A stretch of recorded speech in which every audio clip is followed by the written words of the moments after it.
The Bird Seekers, extending the visual reach of children with low vision. See the little birdies at the bird feeder. See them eat the seeds that we put out for breakfast. Peck, peck, tweet, tweet, off they go. Out in the garden, early in the morning, see the little birdies playing in the grass. The Bird Seekers, they are low vision students in the garden with lesson planners Dr. Ann Korn and instructor Kelly Doyle Busey. Their goal, improve visual efficiency by seeking out the birds. They first introduce birdseed via sensory touch. Did you hear that? Can you do it Dakota again? liked the sound. He liked the sound. Oh my goodness, you're sprinkling it everywhere. Come over, One more Shy. time. One more time. Are you all finished with that now? Okay. Lakota, how about if you get a chance Now to you feel get that? a chance to feel it. He's going to put his hand in it. Oh, he's so brave. Ooh, I like that feeling. Oh, it makes him so happy. It must tickle his fingers.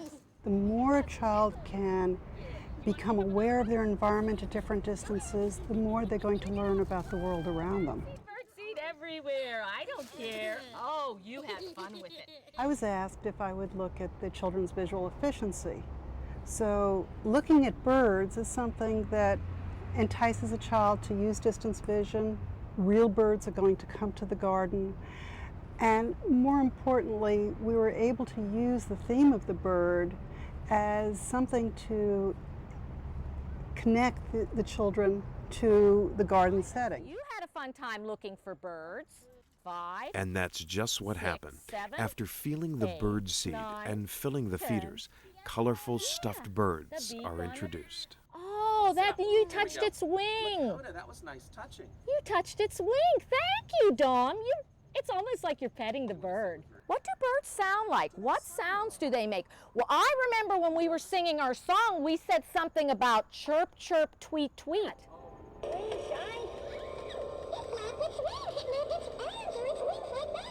Did you hear that? The bird is talking.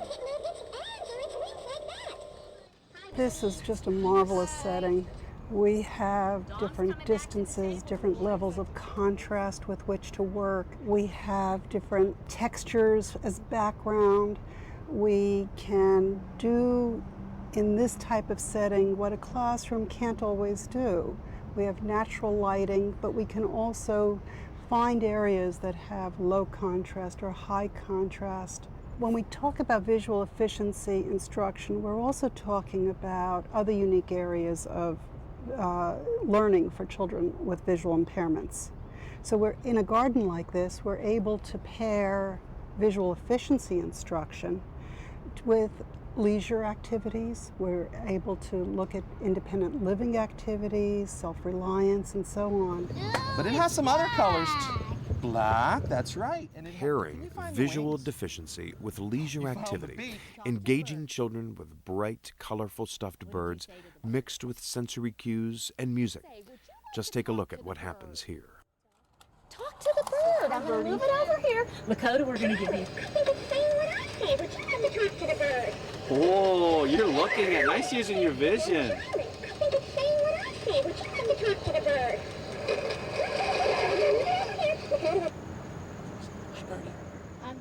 Sometimes it just opens up. The space is just very open for the children. And if you look at a multisensory approach, we have many things here that they can learn from. It's a place where a teacher can also do a lot of assessment in the garden and the outside.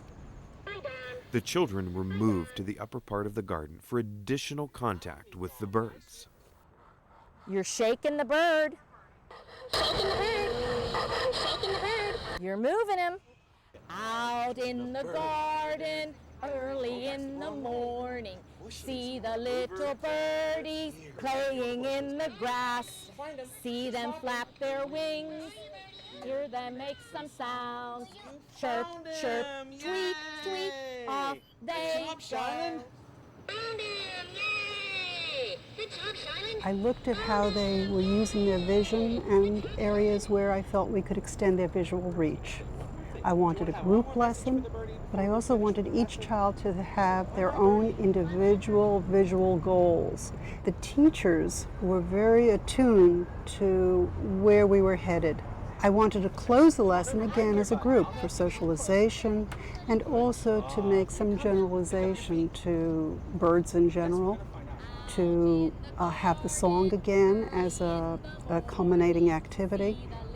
And in the end, the lesson was structured both as a group and individual lesson. The objective of extending visual reach was reached, not as a group, but as individual students. It was apparent as they reacted to song, to touch, to the birds, that each student achieved a certain improvement in overall vision.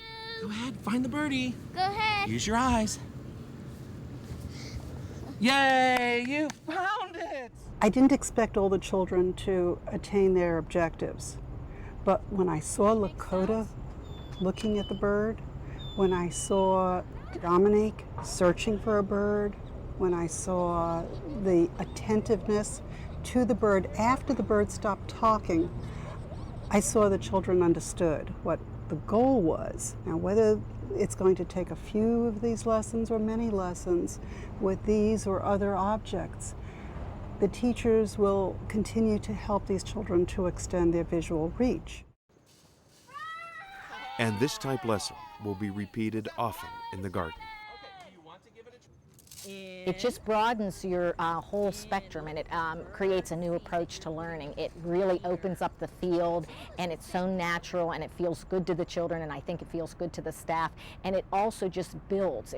You have a skill that you're working on, and you can say, I can try it in another place at another time, and it really, really motivates the children. Thank you for bringing a bird to us. In the lesson that we did today, well, we were really interested in helping these children extend their visual reach or become more aware of information at different distances.